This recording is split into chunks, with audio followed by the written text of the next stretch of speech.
جاہلی دور میں عربی تنقید کے ابتدائی نقوش۔ تعارف۔ دنیا کی تقریباً تمام ترقی یافتہ زبانوں میں ادب یا لوک ادب کی روایت پہلے قائم ہوئی۔ ہر زبان میں زبانی ادب کی روایت کئی صدیوں پر محیط ہے۔ بعض کا تعلق ماقبل تاریخ زمانوں سے ہے۔ زبانی ادب سینہ بسینہ منتقل ہوتا ہوا جب پیرایہ تحریر میں آیا تو وہ اپنی اوریجنل حالت میں نہیں تھا، بلکہ کچھ حق و اضافے اور ترمیم و تبدیلی سے گزر چکا تھا۔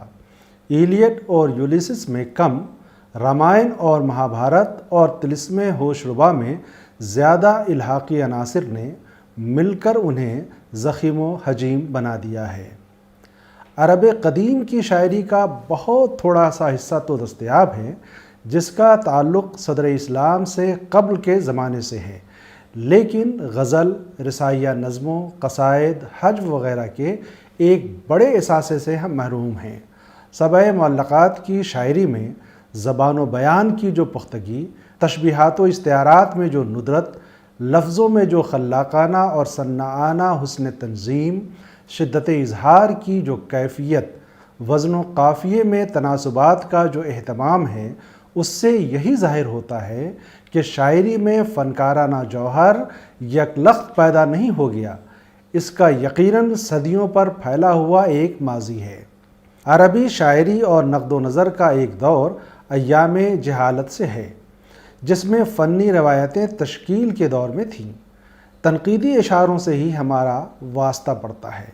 صدر اسلام کے بعد بھی ایک عرصے تک تنقید باقاعدہ ایک ادبی شعبے کی حیثیت نہیں پا سکی، کیونکہ شاعری کی تنقید یا شاعری اور اس فن کے مسئلے کی بڑی بڑی دینی مقاصد کے مقابلے میں کوئی خاص اہمیت نہیں تھی۔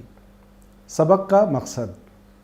اردو تنقید کی بنیادیں عربی اور فارسی کی شعریات میں پیوست ہیں۔ اس سبق میں عہد قدیم میں عربی تنقید کی نوعیت کیا تھی، اسے سمجھانے کے لیے درج ذیل عنوانات قائم کیے گئے ہیں۔ ان کا علم حاصل کرنے کے بعد طلبہ عہد جہالت میں ادبی و تنقیدی پس منظر کو بخوبی سمجھ سکیں گے۔ شعریات کا عالمی پس منظر۔ مشرقی شعریات اور اردو تنقید، بنیادیں اور مسائل۔ عہد جاہلیت میں عربی تنقید کے ابتدائی نقوش۔ شعریات کا عالمی پس منظر۔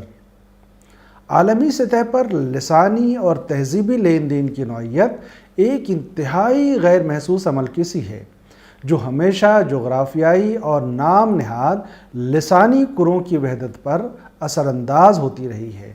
یہ تہذیبی کرے جن کی تاریخ ماضی میں کئی صدیوں تک پھیلی ہوئی ہے، فکر کے متعدد صیغے انہی کے مرہون منت ہیں۔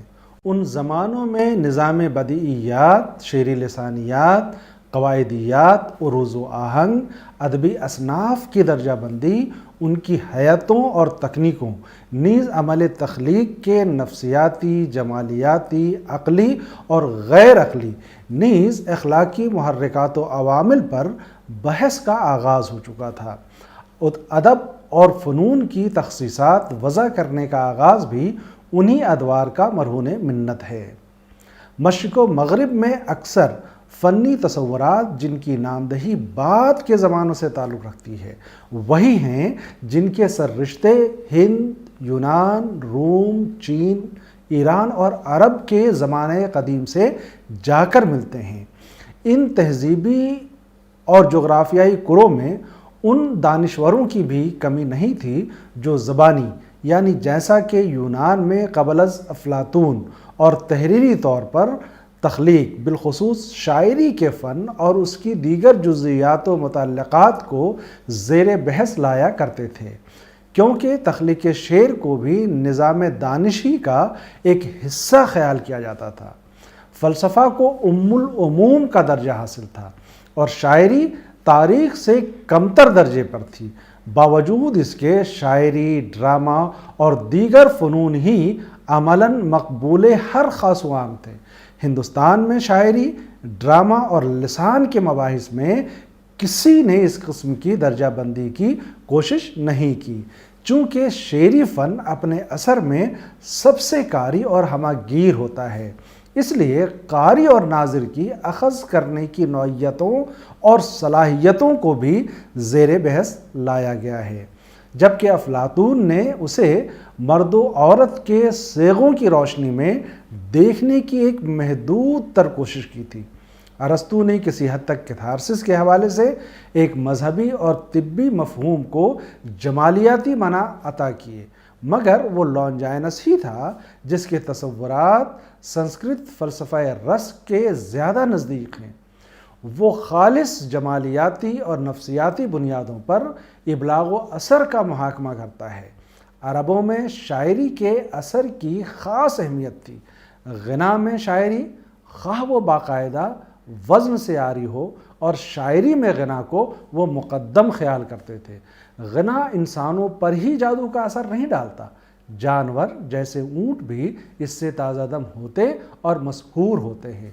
پروفیسر محمد حسن نے ایک جگہ لکھا ہے، عربوں کے نزدیک مختلف فنون لطیفہ مختلف ذرائع سے اور مختلف حواس کے واسطے سے سننے اور دیکھنے والوں کو متاثر کرتے ہیں، اور دیکھی اور محسوس کی ہوئی اشیاء اور مناظر کی تخلیق و ترتیب کرتے ہیں، موسیقی آواز سے، مصوری رنگ سے، اسی طرح ادب تخیل کے ذریعے یہ کام کرتا ہے اور اس کے ذریعے پڑھنے والے کو ذہن کو نئی کیفیات سے دوچار کرتا ہے۔ کائنات ہی کی نقل نہیں کرتا، بلکہ اسے نئی ترتیب اور نئی معنویت دیتا ہے، اور اس کے ذریعے پڑھنے والوں میں قبض اور بسط کی کیفیت پیدا کرتا ہے۔ قبض علم کے مشابہ ہے اور بسط لذت کے مشابہ ہے۔ ما قبل صدر اسلام عربی ادب کی باقاعدہ یا بے قاعدہ تحریری تاریخ نہیں ملتی، اور نہ ہی عربی شعریات کے ان معایر پر کوئی باقاعدہ تصنیف ملتی ہے جن کی بنیاد پر اوکاس کے میلوں میں سنائے جانے والے قصائد پر کوئی حکم لگایا جا سکتا ہے۔ اہل عرب شعر و شاعری کے بڑے دلدادہ تھے، وہ سخن فہم بھی تھے اور سخن نواز بھی۔ انہوں نے بعض ایسی انجمنیں بھی قائم کر رکھی تھیں جیسے نادی یا دار الندوہ، جو شعر و شاعری کی محفلوں کا انعقاد کیا کرتی تھیں۔ یہی محفلیں اکثر مناظروں اور مناقشوں میں بدل جاتی تھیں۔ معاصرانہ چشمکوں کا ایک بڑا سبب ہر قبیلے کا نسلی تفاخر بھی تھا۔ دولت و ثروت جس کا پیمانہ سونا، ہیرے اور موتی کے علاوہ درخت، کنویں اور مویشی بھی ہوا کرتے تھے۔ خاندانی مرتبہ اور طاقت کے علاوہ قبیلے کا کوئی ہر دل عزیز یا سوق اوکاز کا منتخب انعام یافتہ شاعر بھی ان کے غیر معمولی عز و افتخار کا سبب ہوا کرتا تھا۔ ان حقائق سے یہی ثابت ہوتا ہے کہ عربوں نے شاعری کو پسند و ناپسند کرنے کے کچھ ایسے اصول وضع کر لیے تھے جنہیں بالعموم روایت کے طور پر تسلیم کیا جاتا تھا۔ صدر اسلام کے بعد انہی روایتوں کو بنیاد بنایا اور ان کی توسیع بھی کی۔ بعد ازاں فارسی اور اردو شعریات نے آہنگ و بیان کے ضمن میں اپنی بیشتر صورتیں اسی سے وضع کی ہیں، بلکہ اکثر صورتوں میں انہیں من وعن قبول کر لیا ہے۔ ایسا نہیں ہے کہ جو نظام فن ہم نے ایران و عرب کی شعری جمالیات سے اخذ کیا ہے وہ صرف اور صرف انہی کا اجارہ ہے۔ عظیم ترین لسانی اور تہذیبی لین دین کے باعث ادبیات عالم کی شعریات ایک دوسرے پر اثر انداز ہوتی رہی ہے۔ شعریات کیا تھی؟ انسان کا سمعی، بصری اور جذباتی تحرک اور اقرار تھا، جسے بعد ازاں منطقیوں نے عقلی معنی پہنا دیا۔ اس طرح تنقید کی جمالیات کا ایک خاکہ مرتب ہو گیا۔ غالباً یہی سبب ہے کہ کلاسیکی ادبی و تنقیدی تصورات و مفاہیم کی سطح پر بہت سی مماثلتیں پائی جاتی ہیں جو عالمی ذہنی وحدت خیال ہی کی توثیق کرتی ہیں۔ مشرقی شعریات اور اردو تنقید، بنیادیں اور مسائل۔ مشرقی شعریات کے ذیل میں سنسکرت شعریات جیسے وسیع الذیل موضوع کو شامل کیے بغیر مشرقی شعریات کا کوئی خاکہ مرتب کیا جا سکتا ہے اور نہ اسے مکمل قرار دیا جا سکتا ہے۔ یہ ایک الگ بحث ہے کہ ہم نے اس سے کتنا کچھ اخذ کیا ہے یا کچھ اخذ ہی نہیں کیا ہے۔ سنسکرت شعریات کسی نہ کسی صورت میں آج بھی ہمارے مباحث کا ایک سرگرم موضوع ہے۔ ان سوالات پر بھی کافی بحث کی گنجائش ہے کہ لسانی اور فلسفیانہ تصورات کا وہ کس حد تک ساتھ دے سکتی ہیں اور کس حد تک وہ متصادم اور برمحل ہے۔ سنسکرت ادب اور سنسکرت نظام فن کی وسعتیں بے کنار ہیں۔ اسی کی ثروت مندی، اس کی نزاکتوں اور لطافتوں، اس کی گہرائی اور گیرائی کا مقابلہ دوسری کوئی زبان مشکل ہی سے کر سکتی ہے۔ ہندی تنقید سنسکرت شعریات کو حوالہ ضرور بناتی ہے اور اکثر مغربی تنقید سے تقابل بھی کرتی ہے، لیکن ہندی شعر و ادب پر اطلاق کرنے سے عموماً بے پرواہ نظر آتی ہے۔ مغرب میں جب بھی کسی نئی بحث کا آغاز ہوتا ہے تو ہم یہ محسوس کرتے ہیں جیسے سب کچھ الٹ پلٹ گیا ہے۔ دیکھتے ہی دیکھتے ہم اپنے لیے ماضی کی چیز بن گئے ہیں۔ ہمارے دماغوں پر یہ نئے مباحث اتنی تیزی سے حاوی ہو جاتے ہیں اور ان میں اتنی چکا چوند ہوتی ہے کہ ہمیں کچھ سجائی نہیں دیتا۔ پھر ایک سنبھالہ لینے کے بعد ہم اپنے سراغ میں نکلتے ہیں، اپنے ماضی کے گم کردہ اور فراموش کردہ تہذیبی اثاثے سے ان آلات کو ڈھونڈ نکالنے کی کوشش کرتے ہیں جن کے بل پر ہم یہ دعویٰ کر سکیں کہ ہم اتنے دیوالیے نہیں ہیں۔ آج جسے نیا اور بہت نیا کہا جا رہا ہے وہ بہت پرانا ہے۔ ہمارے علماء اور ہمارے پنڈت تو یہ سب بہت پہلے بخان کر چکے ہیں۔ اردو تنقید ہی نہیں، ہندی تنقید بھی یہی کرتی آئی ہے۔ اردو نظام شعریات کے بارے میں کہا جاتا ہے کہ اس کی جڑیں عربی اور فارسی نظام بلاغت میں پیوست ہیں۔ اس کی سب سے بڑی وجہ تاریخی اور قدر سچویشنل ہے۔ اردو کے ابتدائی نشو و نما کے زمانوں میں ہی نہیں بلکہ بہت پہلے سے سنسکرت سمٹ کر ایک خاص طبقہ اشرافیہ تک محدود ہو کر رہ گئی تھی۔ سنسکرت ادب اور سنسکرت شعریات کے تراجم کی طرف بھی توجہ نہیں دی گئی، جو اردو شعریات کی تشکیل میں ایک اہم کردار ادا کر سکتی تھی۔ ابتدا میں اردو کی طرف جو نسلیں رجوع ہوئیں وہ فارسی زبان میں دستگاہ رکھتی تھی، اسی لیے ان کی شاعری میں بڑی صورت اور آسانی کے ساتھ فارسی لفظیات اور فارسی اسالیب شعر رچ بس گئے اور آگے چل کر اردو شاعری کا لاشعور بننے میں انہیں دیر نہیں لگی۔ تاہم ہندوستانی متصوفانہ فکر، ہندوستانی اساطیری نظام، ہندوستانی موسموں اور عناصر فطرت کا پورا ایک پس منظر ہے جو اردو شعر و ادب کی مجموعی شناخت کا ایک اٹوٹ حصہ ہے۔ اردو نے عرب و ایران سے لے کر وسط ایشیا تک سے جو لسانی اور فکری سانچے اخذ کیے تھے ان کے پہلو بپہلو سنسکرت شعریات سے وہ اور زیادہ مالا مال ہو سکتی تھیں، لیکن یہ ممکن نہ ہو سکا۔ یہ سوال کیا جا سکتا ہے کہ کیا ایسی بھی کوئی شعریات ہے جسے ہم اردو شعریات کا نام دے سکتے ہیں؟ ظاہر ہے اردو زبان و ادب کی تاریخ کئی صدیوں پر پھیلی ہوئی ہے۔ ہر زبان کی طرح اردو زبان کی تشکیل میں بھی کئی صدیاں لگیں۔ کئی زمانوں کے خزانے الفاظ نے اس کے لغات کو مالا مال کیا۔ ان الفاظ کے ساتھ ان مختلف زبانوں کے تہذیبی رنگ و آہنگ نے بھی اس کی کردار سازی کی اور اس شعریات کی خاکہ رائی بھی کی جسے ہم اردو سے وابستہ کر کے دیکھ سکتے ہیں۔ ہماری شعریات کی یکساں روی میں ایک طرح سے بڑا استحکام تھا اور جو ہمارے شعراء کے لاشعور میں پیوست تھی، اسی نے اردو ادبی معاشرے کے ذوق کو صیقل کیا تھا۔ 19ویں صدی کے ربع آخر میں ہماری شعریات یا یہ کہیے کہ ہماری ادبی روایات مغربی شعریات اور مغربی تنقیدی تصورات سے متصادم ضرور ہوئی اور ہم نے محسوس کیا کہ اب ادب کے ایک نئے منطقے میں ہم داخل ہو چکے ہیں، لیکن اس کا قطعی یہ مطلب نہیں کہ وہ شعریات جس نے ولی، میر تقی میر، سودا، میر حسن، دیا شنکر نسیم، ذوق، غالب، انیس اور دبیر کو ایک مقدس میراث کے طور پر ہمارے سپرد کیا تھا، اب وہ فرسودہ یا متروک ہو چکی ہے۔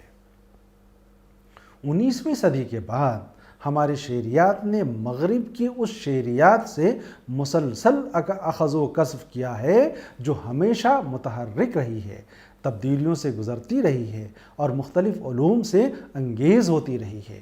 مغربی شعریات کا مسئلہ محض فنی تدابیر کبھی نہیں رہا جو فور گراؤنڈنگ کا کام کرتی ہیں، بلکہ تخلیقی عمل کے ان پیچیدہ سروکاروں کی بھی خاص اہمیت ہے جو کبھی واضح اور کبھی ناواضح صورت میں ہمارے روبرو ہوتے ہیں اور جنہیں ہمیشہ کوئی نیا نام دینا پڑتا ہے۔ جو لوگ ہماری اس نئی ترکیبی شعریات کو نو آبادیاتی ذہن سے تعبیر کرتے ہیں، وہ نئے ادب ہی کو نہیں، ہمارے کلاسکس کو بھی کوئی نیا معنی فراہم نہیں کر سکتے۔ میر، غالب یا اقبال وغیرہ روز بروز پہلے سے زیادہ ثروت مند اسی معنی میں ہوتے جا رہے ہیں کہ ہم انہیں محض اس شعریات کی روشنی میں دیکھنے اور پرکھنے کی کوشش نہیں کر رہے ہیں جسے ہم نے اپنے بزرگوں سے پایا تھا، یا یہ کہ ہمارے مذکورہ کلاسکس موجودہ تیزی سے بدلتے ہوئے زمانوں اور پیمانوں کا ساتھ دینے سے معذور ہیں۔ در حقیقت ہمارے لیے یہ وہ ذخائر ماضی ہیں جو آج بھی ایک قدر اور ایک محل رکھتا ہے، بلکہ آئندگان کے لیے بھی اس کی حیثیت ایک مستقل سرچشمہ فیضان کی ہے، بلکہ ان شعراء کی نئی تعبیرات قائم کرنے میں نئے تصورات کو حوالہ بنانا ہماری مجبوری بھی ہے اور تقاضا بھی۔ تنقید محض عروض، آہنگ اور بیان کے رموز کو رہنما اصول بنانے کا نام نہیں ہے۔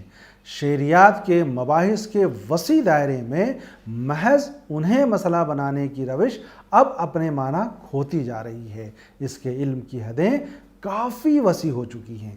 تنقید نے ایک فلسفے کی صورت اختیار کر لی ہے۔ اردو تنقید کا سفر ارتقاء ان منزلوں میں ہے جہاں مسائل کی نوعیت بدل چکی ہے۔ محض علم البیان کی روشنی میں متن فہمی کے اصول وضع کیے جا سکتے ہیں اور نہ تفہیم و تجزیے کا منصب ادا کیا جا سکتا ہے۔ اردو تنقید ان حدوں کو بہت پہلے پار کر چکی ہے۔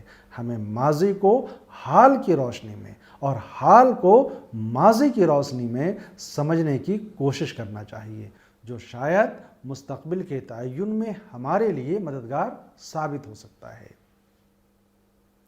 عہد جاہلیت میں عربی تنقید کے ابتدائی نقوش۔ عالمی زبانوں کے ادب کی تاریخ یہی بتاتی ہے کہ تخلیقی ادب خواہ زبانی شکل میں ہو یا تحریری شکل میں ہو، پہلے وجود میں آیا انسان کو فطری طور پر سر اور غنا کا احساس ودیت کیا گیا ہے۔ وہ گنگنانا بھی چاہتا ہے اور صوت و صدا کے ایک خاص نظم کے تجربے سے جب اس کی سماعتیں دوچار ہوتی ہیں تو وہ اس سے متاثر ہوتا ہے، اس کے اتار اور چڑھاؤ کے ساتھ تھرکنے لگتا ہے اور ایک ایسی کیفیت اس کے اندر جنم لیتی ہے جسے کیف و اہتزاز کے علاوہ کچھ اور نام نہیں دیا جا سکتا۔ شاعری، موسیقی، مصوری کا ایک بڑا دور ماقبل تاریخ سے تعلق رکھتا ہے۔ یہ تمام فنون آزاد ماحول میں پروان چڑھے۔ قاعدوں اور ضابطوں کی اہمیت اتنی نہیں تھی جتنی تاثیر کی تھی، جس کا تعلق صرف اور صرف ذوق سلیم سے ہے۔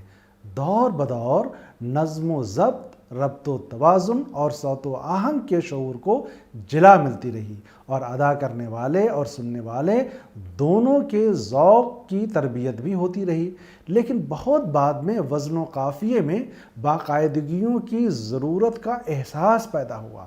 مختلف اصناف شاعری کی صورتیں وضع ہونے لگیں، منظوم ڈرامے یا رزمیے، عربوں میں رجز، سنسکرت میں حمدیہ گیتوں، رزمیہ نظموں اور منظوم ڈراموں سے پہلے ایک طویل تاریخ اس لوک شاعری کی ہے جو اپنے فن میں آزاد تھا۔ ابھی تہذیبی، مذہبی اور اخلاقی ضابطوں کی بنیادیں نہیں پڑی تھیں۔ انسان سادہ لو اور حقیقت پسند تھا، جنس، شکم اور تحفظ اس کا سب سے بڑا مسئلہ تھا۔ وہ چیزوں میں لذت دیکھتا تھا اور افادیت بھی۔ اجتماعی بود و باش اور شمولیتوں میں اسے زیادہ تحفظ کا احساس ہوا۔ اس کے خوف کم ہوئے، اپنے قبیلے کی فتح یابیوں، موسموں کی خوشگوار تبدیلیوں، آپسی مصالحتوں کے موقعوں، کسی خاص مہمان کی آمد یا سفر سے کسی کے بخیر لوٹنے پر ناچ گانوں کا اہتمام کیا جاتا تھا۔ ان کی آزادہ رویوں اور بے قاعدگیوں میں کچھ ایسے قاعدے ضرور نشو و نما پاتے رہے جن سے بعد کے ادوار میں شعریات کی تشکیل میں کافی مدد ملی۔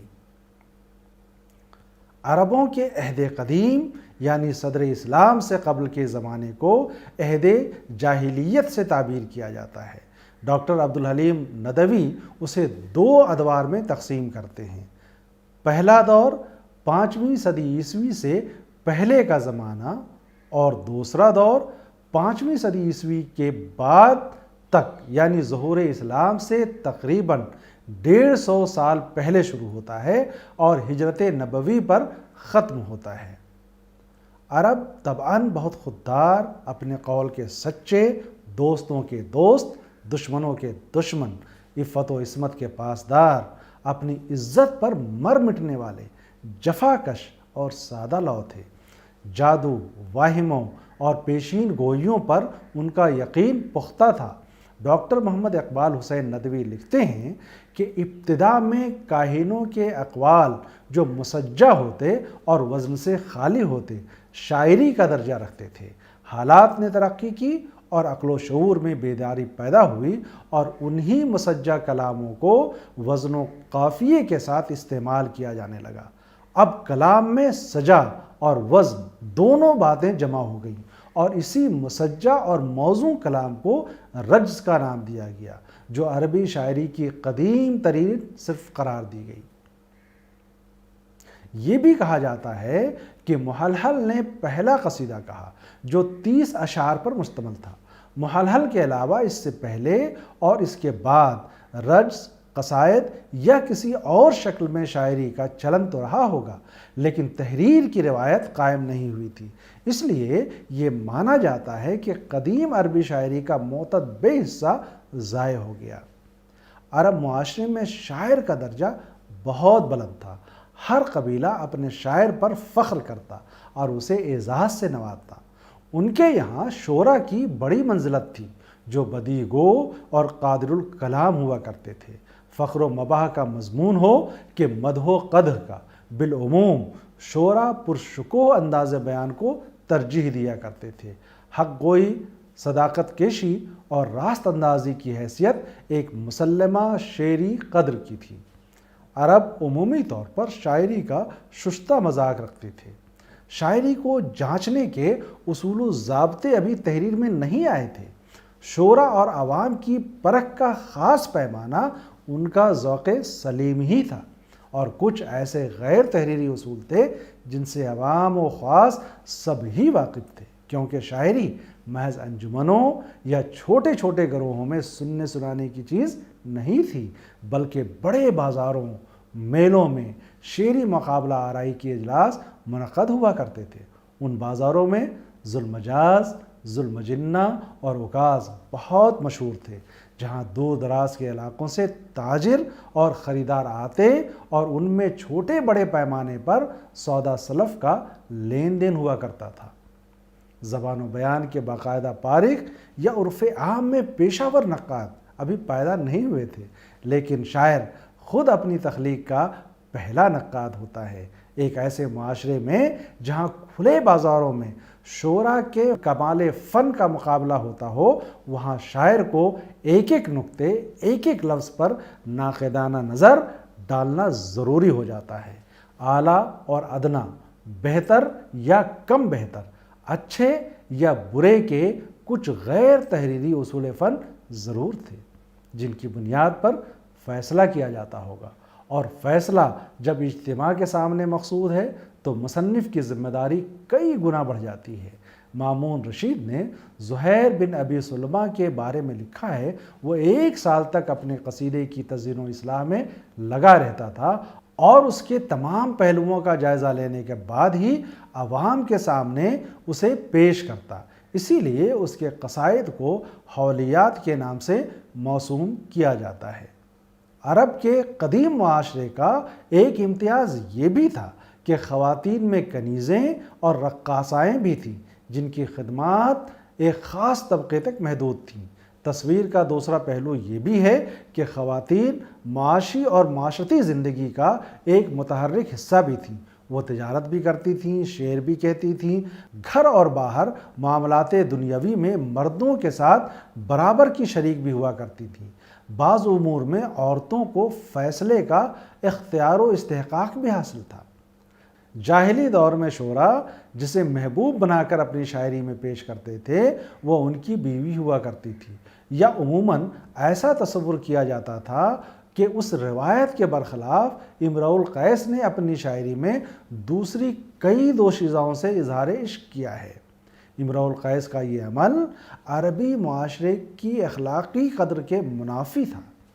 ابو القاسمی نے مرزبانی کی تصنیف الموشع فی ماخذ العلماء علی الشعراء کے حوالے سے لکھا ہے کہ اکثر عرب عورتیں نہ صرف شعر کہنے پر قادر تھیں بلکہ وہ فیصلہ کرنے کی بھی اہل تھیں۔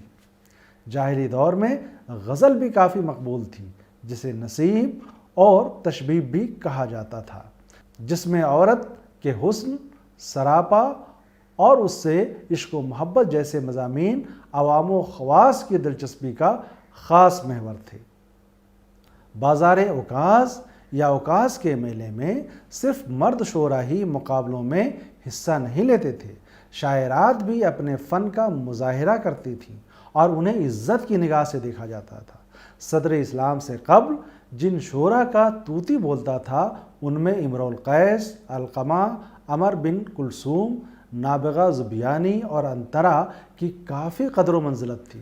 ان میں نابغہ زبیانی کے علم و نظر کے سبھی قائل اور معترف تھے۔ اوکاز کے میلے صدر اسلام تک جاری رہے۔ یہی سب سے بڑی تقریب کہلاتی تھی، جس میں مختلف قبائل کے منتخب شعراء حصہ لیتے تھے اور اپنے کمال فن کا مظاہرہ کرتے تھے۔ نابغہ زبیانی کو اکثر صدر مجلس کے طور پر حکم کا منصب دیا جاتا تھا۔ وہ ان پر فرداً ایک سوچی سمجھی رائے دیتے، ترجیح کی وجوہ بیان کرتے۔ اس کے بعد ثالث کے فیصلے کا اطلاق کیا جاتا۔ انعام یافتہ شاعر کے قصیدے کو اعزاز کے طور پر خانہ کعبہ میں آویزاں کر دیا جاتا تھا، جنہیں معلقات کہا جاتا تھا۔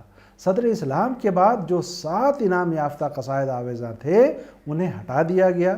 7 کی نسبت سے یہ 7 معلقہ کے نام سے مشہور ہیں۔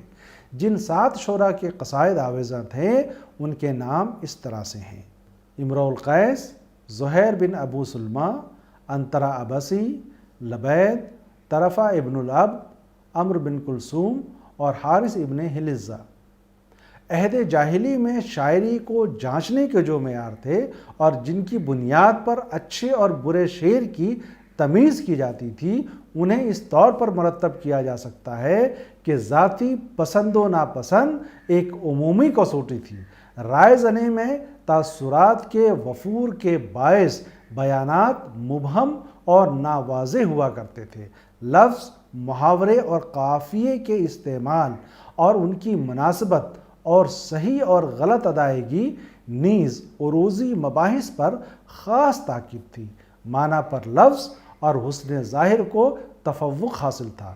پرشکوہ، ولولہ خیز اور بلند آہنگ الفاظ، استعارات، تشبیہات میں ندرت و جدت سے شدت جذبات کا اظہار مقصود تھا۔ مبالغہ اور غلو کے مقابلے میں زیادہ میلان حقیقت بیانی اور صداقت کشی کی طرف تھا۔